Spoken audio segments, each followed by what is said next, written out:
好，看我手。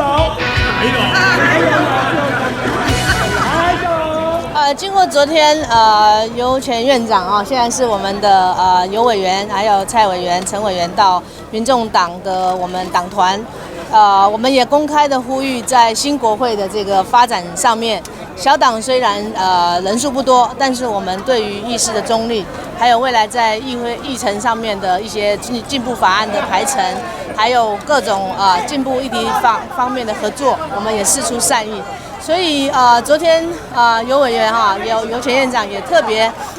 呼应了我们提出来的国家治理，还有还权于民还政于民，以及这个财政。所以他说他也乐观其成，能够在进步的议题方面